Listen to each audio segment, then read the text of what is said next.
What is up, guys? Swallow J here, and I'm here with co-host Egg. Egg, say what's up to the peoples. What's up to the peoples? Also joining us, Jacob Lamar and Matthew Dewees, PGF Season 5 athletes. Guys, welcome. Hey, this is like a little intro for the guys that that are in the that watch the PGF to get to know their athletes. So we kind of bring them on. This is technically your show. We're just the host of it. So I know you have a little bit of a past. You started in MMA. How do you stumble onto MMA and then transition to jiu-jitsu? Usually it's the other way around. Yeah. Honestly, man, I got bullied a lot in school, like when I was younger and stuff, which is crazy. I mean, I played football, played baseball. I was in a band, skateboarded. So I was always in sports and doing things. But I got picked on a lot because I was kind of a smart ass. I let my mouth talk a lot. In my older age, I've tried to be a little bit wiser, trying to be the anti Elijah Carlson, if you will. But, Ooh. um, got up into I got tired of getting my butt whooped, and a buddy of mine was like, "Hey, check this gym out. There's a guy named Skip, and I mean, he was like one of the oldest MMA fighters that had ever competed. I think he had his last fight when he was like 70. And so I jumped in there, and like day one, they're like, "Yeah, we're gonna spar," and this like heavyweight dude punched me so freaking hard, he like broke my nose, and I came back the next day. Like I was back the next day, and they're like, "Dude, we never thought we'd see you again." Um, and then like a month later, there was a guy that was on our team who got hurt. He couldn't fight, and they asked me if I wanted to take it. And so I stepped in there against a guy named Tony, who was like 4-0, about to go pro. And I mean, it was an experience. It made me realize that scrapping on the street and like in high school in the gym locker room, you're not a tough guy. You're not a tough guy until you step in there in the cage against other dudes who are doing it full time and actually training and stuff. So it kind of got me hooked, man. There wasn't really too much of a rhyme or reason to it. But I was like, okay, well, now I can learn how to do this and protect my family and, step in the cage and have a good time every now and then. In my 20s, I was very fearless. So, like, it didn't bother me to get hit in the face. And I loved hitting people back. So it was just a way for me to get out there and just get some athleticism going, just to get out there and compete, dude. Right on. At what point did you decide? Okay, this is I'm good. I'm just gonna stick to the ground stuff. So I hated jujitsu, truthfully. I couldn't stand it. Man, I'm talking like if somebody took me down, I usually lost, but I did a lot of wrestling, so like I didn't get taken down too much. Um, and I love knocking people out. I mean, it was just one of those things. I think I had like 11 first round knockouts as an amateur. So I tried to go pro, signed a contract, and it was everything in the book that could go wrong would go wrong. I had a guy retire on me a week out of the fight. It was on the first Empire FC for Christian Guerrilla. Like I don't even remember the dude's name, but he backed out literally a week before the fight. Said he was retiring. Island fights. I was supposed to be with Dean Tool, and I signed a contract. I was supposed to go out there like a week before the guy got hurt, something like that, and then I had a Bellator contract, and this was the craziest one. Was my manager sent me all the details. She's like, "Yeah, you're gonna be on Bellator for your first pro fight." So I'm like, "Oh, this is awesome!" And I mean, I've been in training camp at this point like 6 months. I mean, I'm tired, but I'm just excited to get that first pro fight out of the way. And because I hadn't fought at this point in like 3 or 4 years, the Oklahoma Commission decided to block it because I guess my opponent had fought like 4 times that year, and so they blocked it. And I started getting discouraged, and I was prepping for my next fight, and a dude put his finger in my eye, like 2 knuckles deep, like, Oh, and I'm a religious man, so I was like, God's been telling me, and with all these backouts, I kept thinking that I was like, God saying, hey man, like, you should look at something, and I feel like He keeps like sending you letters and cards and stuff like that, trying to get your attention. And then finally, when I had that finger put in my eye, I'm like, okay, apparently I'm not going to be in the UFC anytime soon. I'm not making 100 grand a fight. My health, my kids, my family. It was just more important than going out there and punching somebody in the face for a little bit of cash. So I decided at that point, I think I was a purple belt in jiu-jitsu, maybe just got my brown belt. I decided, hey, these guys are hitting leg locks and doing barambolos and all this crazy stuff. Let me see what this sport jiu-jitsu thing's about, and go that way.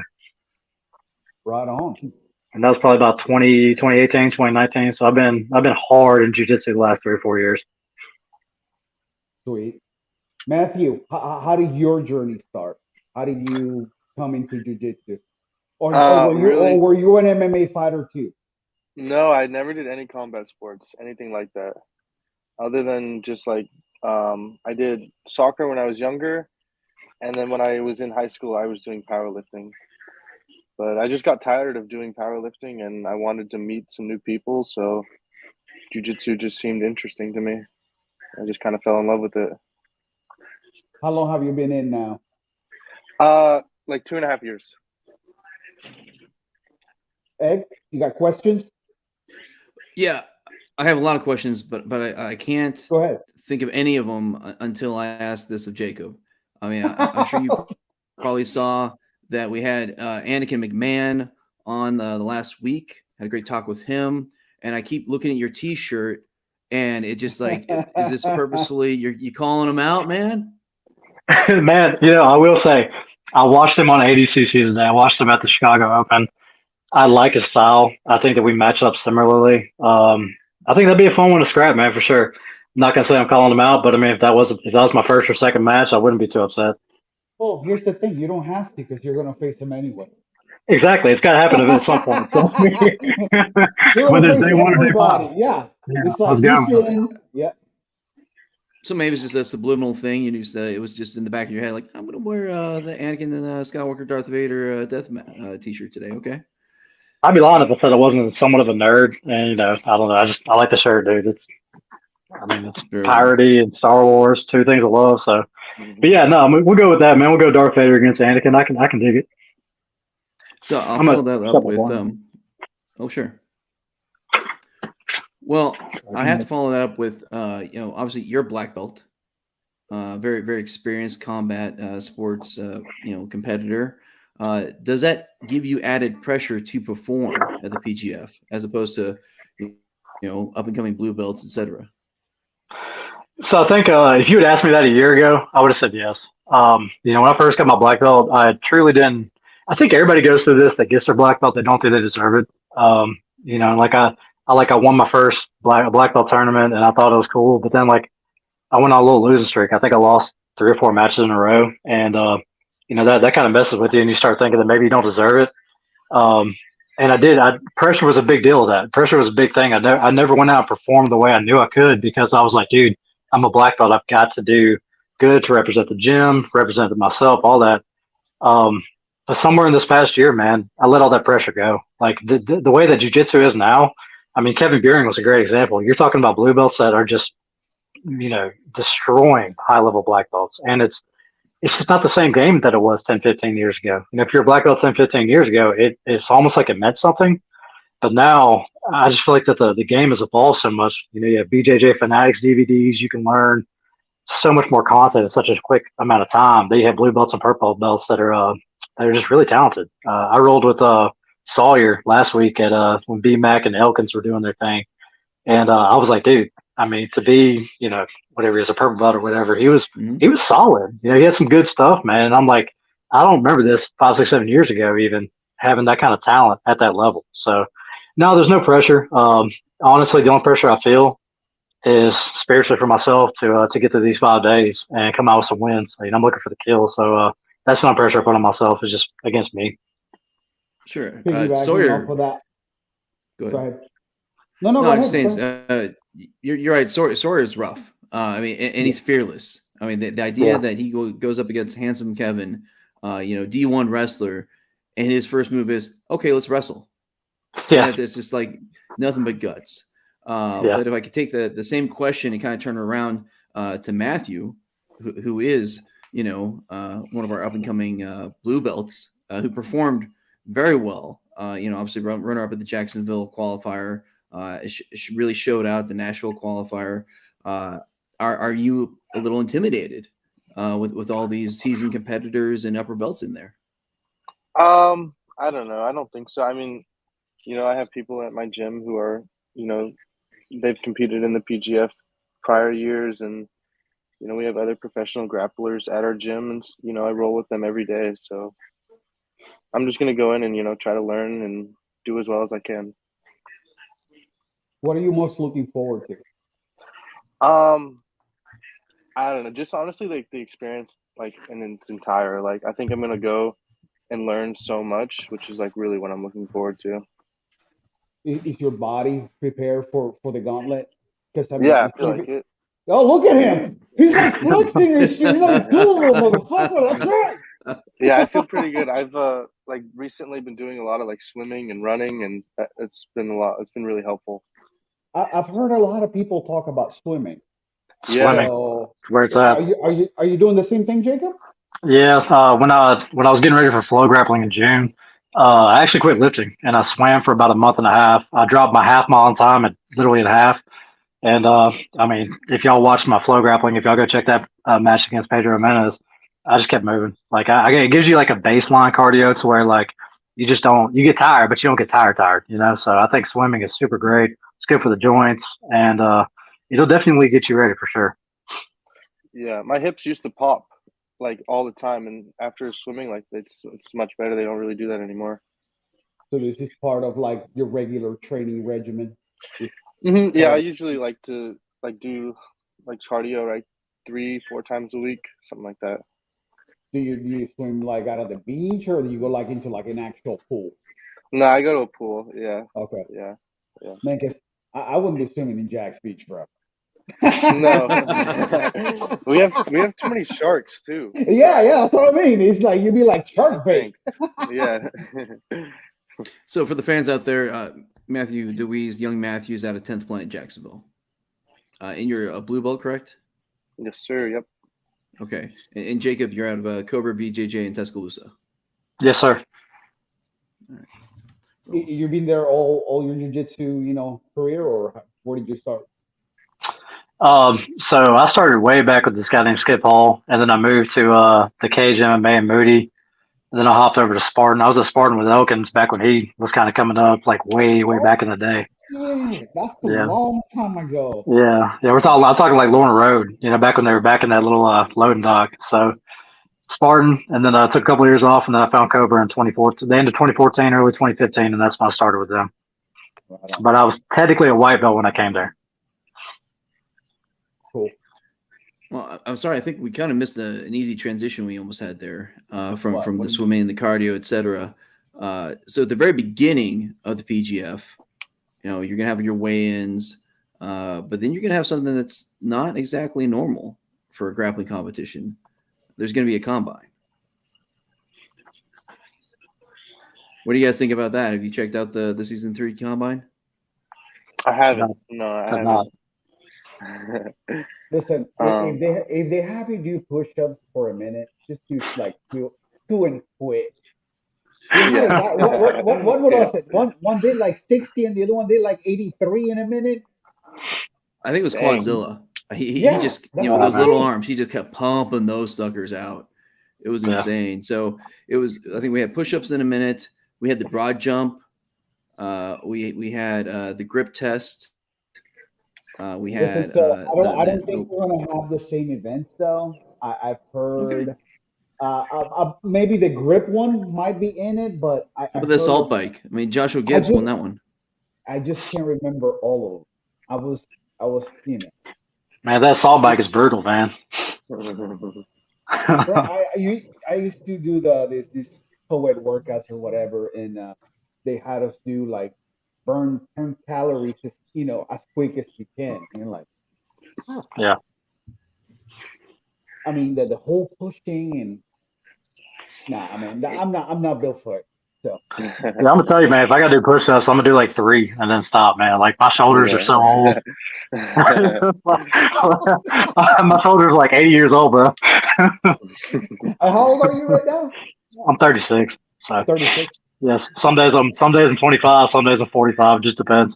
Hey, I was there. Yeah, sometimes I would wake up feeling on top of the world, and then it was like, oh, Yeah. I'm old, and now I'm just old. So but hey, It's called So what experience, else we man. got? Go ahead. well, I was gonna say after the combine, we obviously have the draft.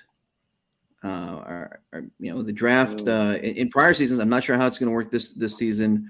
I think again in season 3, it was led off by the most intense games of Connect 4 ever, because that's how they determined who actually the order.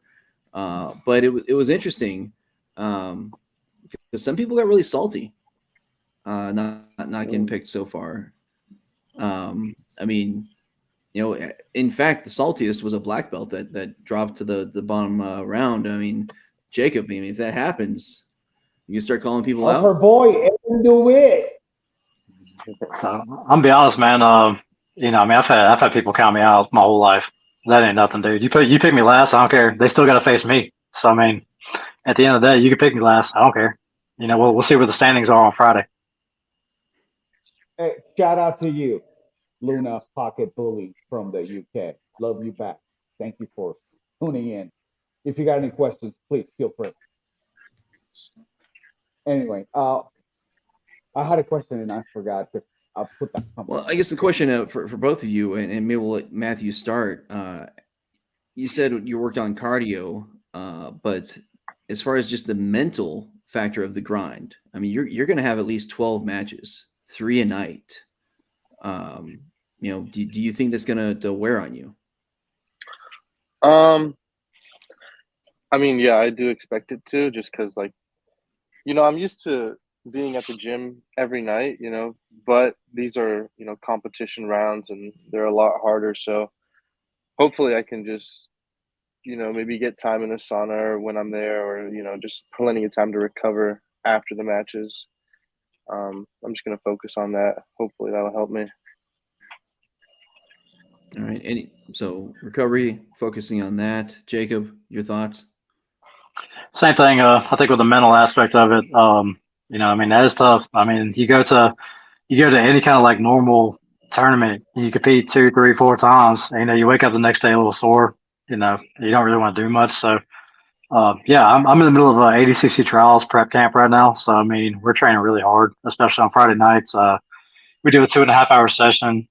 Elkins was there last week. You know, I've got Michael Wagner. I mean, we have some high level guys, and we go competition speed. So I'm trying everything I can to prepare, trying to stay healthy and everything, because obviously, I mean, the last thing you want to do is get injured this close out.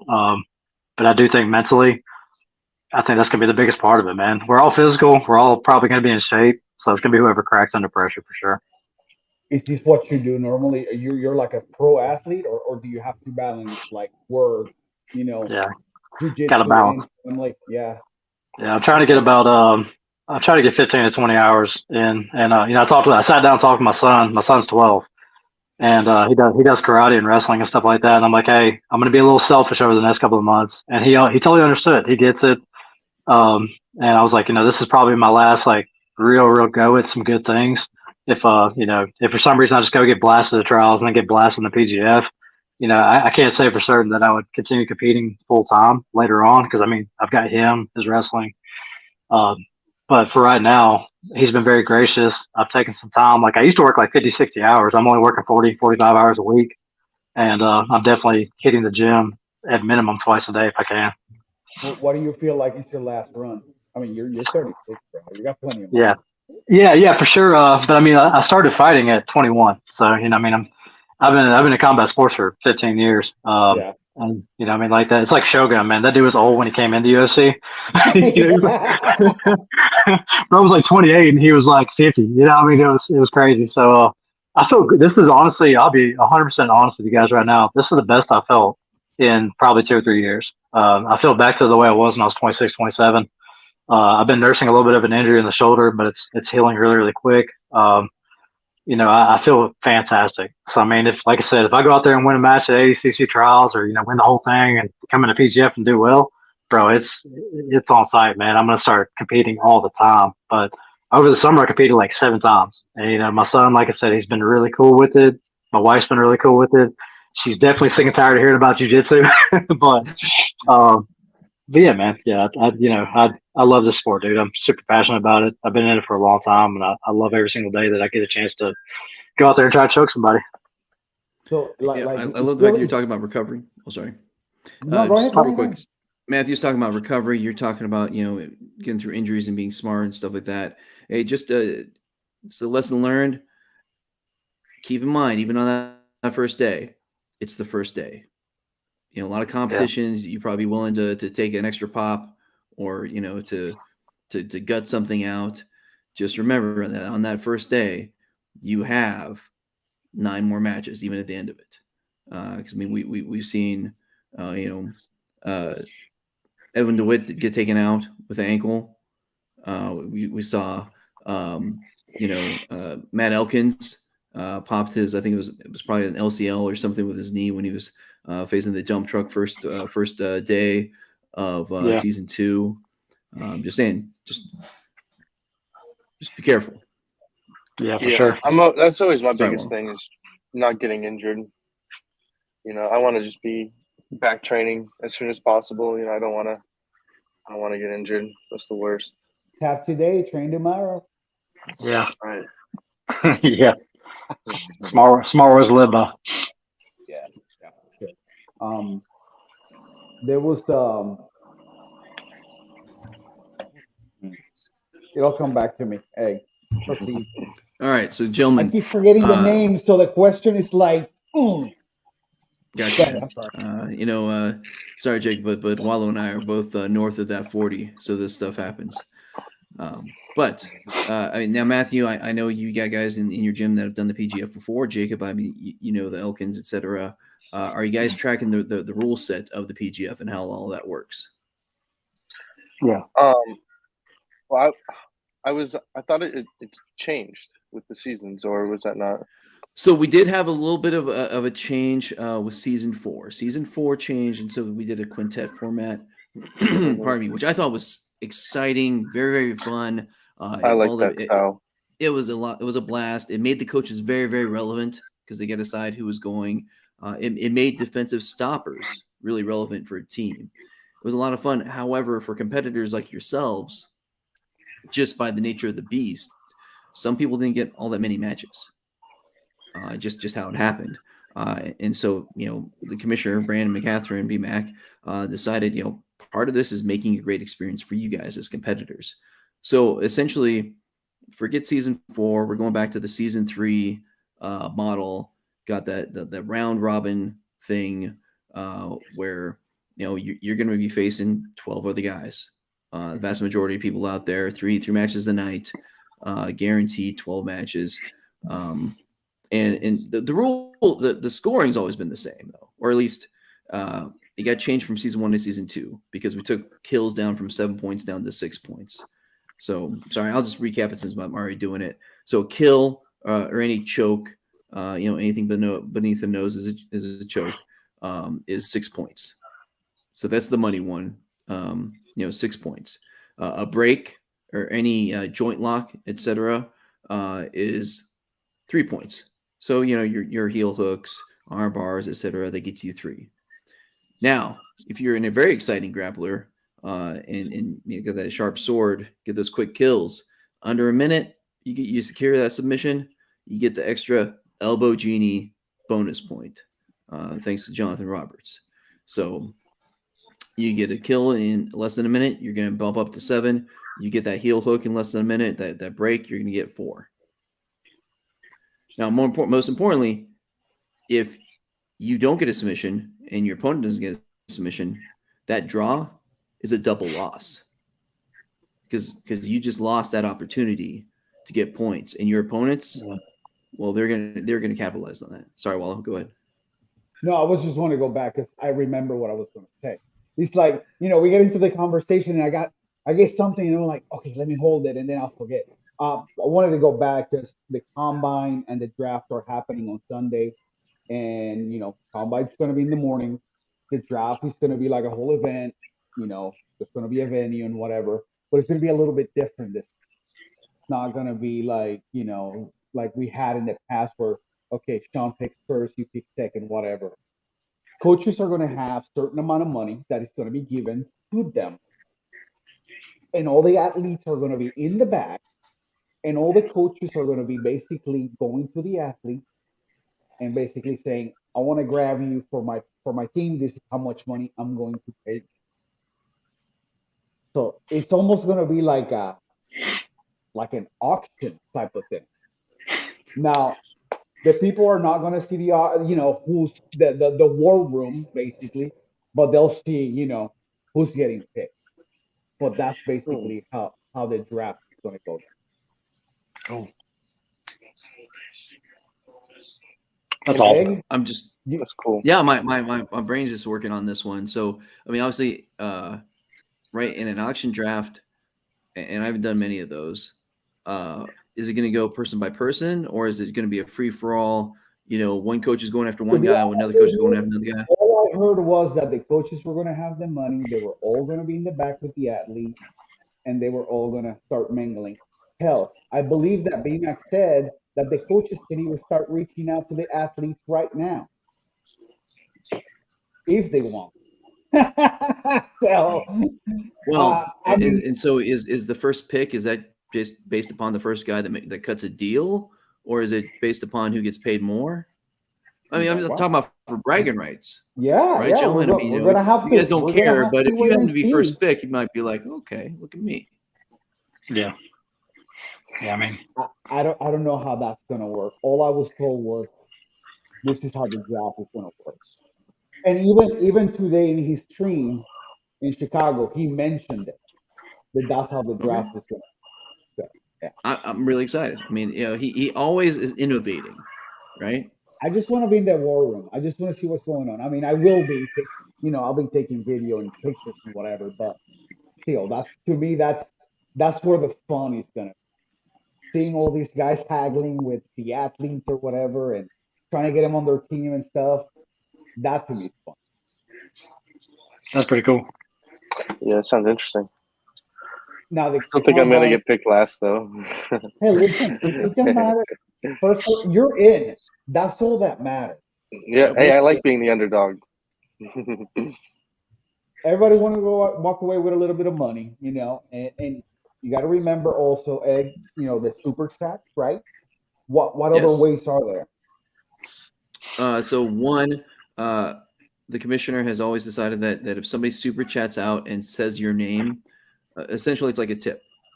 Matthew just got a really sick armbar. Somebody said, that's a sick armbar, Matthew. Here's $10. That money goes to you. Now, minus like the 30% or whatever the YouTube overlords takes out of it.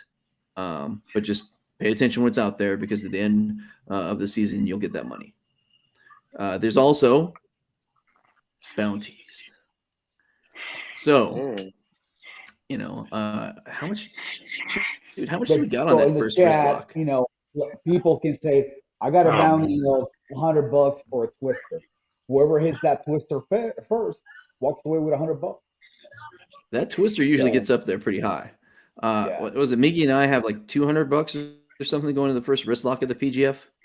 First wrist lock of the PGF gets $200. 100 from Egg and 100 from me. That was the first bounty of the season. So y'all keep that in mind. You see that wrist lock there? Take it. That's $200 in your pocket. Y'all gonna make me start working some wrist lock techniques this week. Bro, I'm telling you, it is so overlooked. There's so many times that we're watching and you're like, oh, there's the wrist lock right there. So hey, $200. Dude, I used to train with a guy. I train with a guy named Riley who he lives in Memphis now, but you could just sit there and wrist lock him all day and he would just look at you with this crazy look in his eyes, like you can let go anytime. You could make his fingers touch his wrist and he don't even care. So. Hey, we got a question for you out here from Luna Pocket Blue. It says, hi Jacob, what's your training routine? It sounds like hard work and dedication. Good for you. Oh. Hey, Luna, thanks for the question. So, obviously, like I said, I do work full time, but generally I wake up and I hit a 20-minute workout just to kind of get going in the morning, 5 a.m., whether it's pull-ups, push-ups, hill sprints, because I live on a giant hill, something to kind of get going. And then I work a labor job. I'm a commercial maintenance tech, but throughout the day, I could be doing anything from trenching, digging up pipes, that kind of thing, to working on electrical panels. So some days I get a little extra work at work. I try to do a lunch session, whether that be, I don't want to give everything away, but whether that's going swimming or hitting an additional gym session, like hitting some additional technique or some wrestling. I tend to wrestle 3 to 4 times a week, and we build. So like as the week goes on and I get more tired, that's when the harder nights hit. So Wednesday, Thursday, and Friday are my hardest nights, and I usually start on Sunday. I always try to take at least one day off. Sometimes I'll try to take like a day and a half, just to rest. I'm really big into Epsom salt baths, ice baths, that kind of thing. But it's just a mix and match kind of deal. If I can get 6 or 7 jiu-jitsu sessions combined with, 5 or 6 strength and cardio sessions, I usually feel pretty good. The weight's coming down. Went on vacation at the end of July after Naga, and I kind of got a little heavy. So like I'm already back down to like 190, and I feel pretty good, man. So I mean, that routine, it can get kind of complicated sometimes. So this time for ADCC, I try to stick with it. Just make it simplistic. 7 jiu-jitsu sessions, 5 or 6 strength and conditioning sessions. What does your training routine look like, man? Well, every day I'm doing technique from like 6 to 9, and then every day at night I go back and do technique from like 6 to 8. Some days I'll get a class in at like 12. If I can't, then I'm working out. So yeah, it's pretty So simple. do you have a job? Are you going to school? What's going on with you? I work right now just at a restaurant, just a couple days a week, and I just graduated EMT school. Oh, right on. Nice. Yeah, thank you. So if you get hurt, you can fix yourself, right? Yeah. No problem. Yeah. So you and Paul are pretty much doing the same thing, man. Yeah. Pretty much, yeah. Okay. Mm-hmm. Egg? Well, I guess, gentlemen, and maybe we'll start with you, Jacob. So we know the rules. I mean, you're familiar somewhat with the PGF. So what's your strategy? How are you going to win it all? Oh man, I've actually been thinking about this all week. That's honestly as easy of a question as it sounds. It's kind of tough because we talked about mental, all that stuff, and strategy. When you start talking about 12 to 15 matches over the course of a week, and you talk about tapping early and stuff like that, man, I think I'm just gonna play each match by ear. To be honest, like I was like, man, I love wrestling. And I think at ADCC trials, my path to victory is to wrestle my ass off. And pardon my language, but I want to wrestle hard, and push the pace. Like I try to tire people out. I don't know that that's the best strategy to win PGF because with how many matches you have every single day, it might be great on day 1, but by day 3, I'm gonna be like dying, dude. So I'm not saying I'm pulling guard. Like, I don't want anybody to get it twisted. You probably will not see me pull guard unless I'm going against, like, I don't know, like if y'all bring Randy Roden back or something like that. But actually, if you're watching the stream, B-Mac asked for him to be on. Dude, if he can make 185, I'd be man. I don't know, man. I may just sit down immediately on that one. He made 170. I was saying he made 170. Oh my god, it was scary when I was looking at. He can make 185.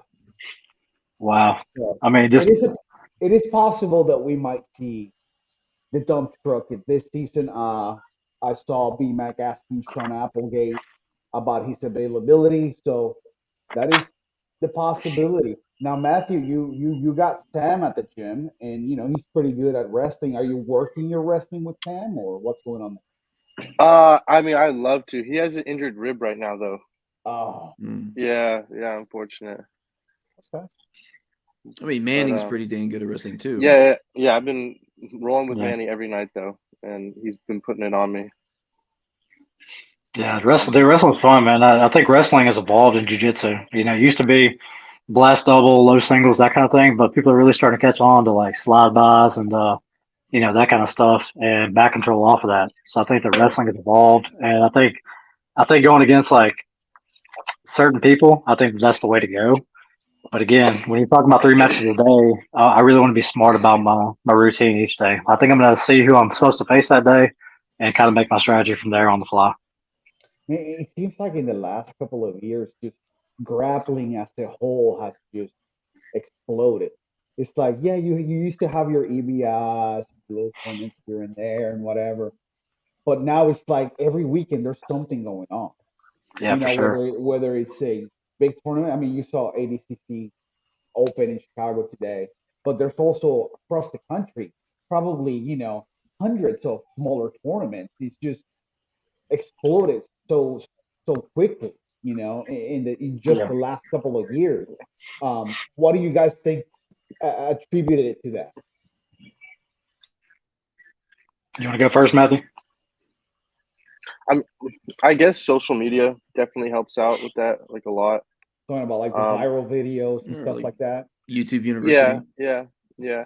I mean, I guess for me, it's kind of like, I don't really notice that because I've only been in the game for a few years. So Touche. to me, it's just kind of always been like this, where, it's just You're developing spoiled. quickly. Yeah. You are. Yeah. Yeah, dude. I'm telling you, It man, when I wasn't like started. this, bro. We used to have to like wait for like a Metamoris or an EBI, and we're like, when Yeah. are we gonna get a show? Bro, y'all, You y'all, know? y'all remember buying those BJJ mags just to get the technique out of them and stuff like that? Yeah, I mean, Yeah, like fucking, going on the internet with like dial up yeah, just so you can, get a picture of something and try to try, try to get some knowledge from the internet or whatever. But Yeah. nowadays it's just like YouTube, Instagram, Facebook, it's all over the place. And it's good, man.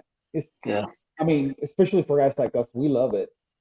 Um, yeah. I think the sport has grown so much. I mean, like when I started, I told Egghead this that um, it was hard to find. He found a purple belt to roll with. He was like a god. Like, we had like one black belt in Alabama at the time. And then like Khalifa came along, BMAC came along, and we started getting more black belts. And I think that just through natural attrition and like guys sticking around and getting better along with social media, I think that that's what's helped grow it. I mean, there's so many different variables. Social media definitely blew it up, but there's a lot of guys on the ground floor that got to that level to where social media made an impact. I mean, without dudes coming in, starting at the Dirty Dozen, starting at Chris Howder and those guys that had black belts way back in the day. If nobody's opened up gyms, we don't have a platform to use social media to grow the sport. So I think the exponential growth of the gyms in the states around us have made a huge impact on this sport just blowing up. you ever been to a Chris Howder seminar? He came to Spartan like way back in the day. And I honestly don't even remember. Like I remember him coming. I was like, "Who's this guy?" Like I didn't, like I didn't know, but Connolly knew him, and then now like I see him all over. I'm like, "Oh, that's the guy." Okay, I understand now. His seminars are always fun. Yeah, My coach is under him, so every couple of years he would come down here or whatever and do a seminar. yeah. And I actually competed. Sorry, go ahead, man. My bad. no, it was fun. I competed against one of his black belts in June, a guy from Mississippi, and it was in the gi. It was my only gi match as a black belt, and I won, luckily. But I tell people I'm the best gi artist in the history of jiu-jitsu because I'm 1-0 and undefeated. I retired. I made money and got out. Made money and got out. Did you ever have the bug to put on the Giga, Matthew? Or you're like, man, I ain't doing that. I did it one time for one class, and I don't think I'll ever do it again. What did you like about it, bro?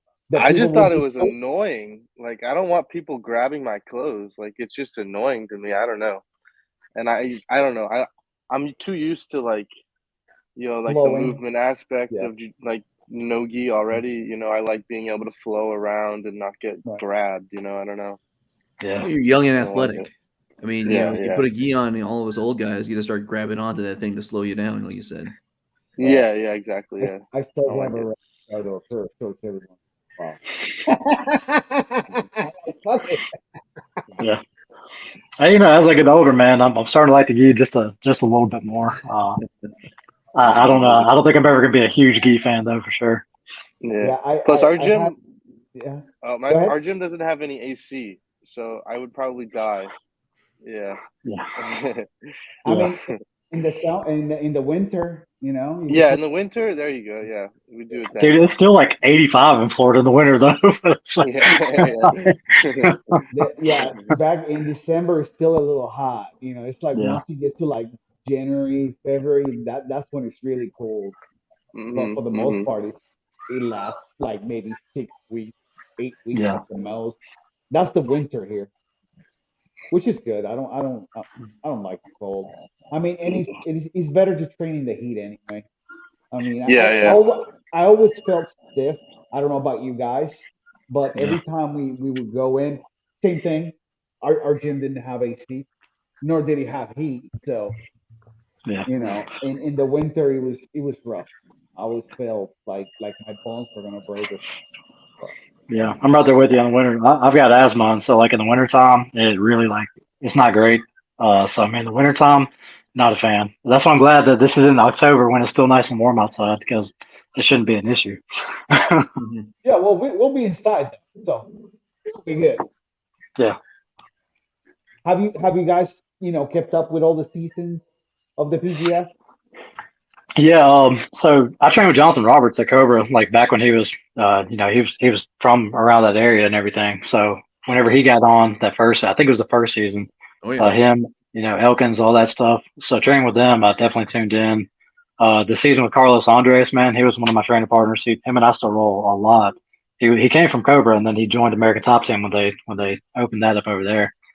So yeah, I definitely checked it out. I didn't really catch much of Quintet last year, like the Quintet format. I was working a lot. I was working like 60, 70 hours, so I never got a chance to tune in. But yeah, the first couple of seasons I saw for sure. I don't. Yeah. Egg questions? Yeah, well, I mean, Matthew, you and Paul, training partners, opponents in the finale match of the Jacksonville qualifier. You just both finished EMT school together, so you guys definitely spent a lot of time together. So what kind of machinations you got going on? What kind of projections, plans, goals you guys have for this season? Honestly, probably just do our best. I mean, we just want to learn, go in there. I mean, I'm definitely going to be looking for some kills, of course, but I really just want to learn. I think it's going to be such a fun experience. So I'm excited for it. Yeah, I mean, do you guys have a bet going on who gets more wins? No, we haven't, but we All should. right. That'd be fun. I'm gonna have to wave it on, man. I'm gonna have to put like $20 out there. Start making some bets. Yeah. Hey, just start talking shit to him at the gym. Be like, yo, just want to let you know that when we get up there, I'm gonna fuck you up. Just to like, get in his head, bro. What's up? It's, Mhm. Yeah. no game now. Or like while we're driving up, just like talking Yeah, shit the whole time. absolutely, Make him absolutely. drive the whole time.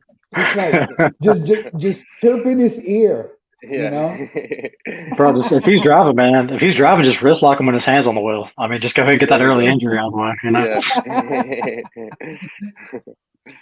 Yeah. So obviously, Jacob, I have to ask you the same thing. You know a lot of the players. You've seen some of the seasons that we just talked about.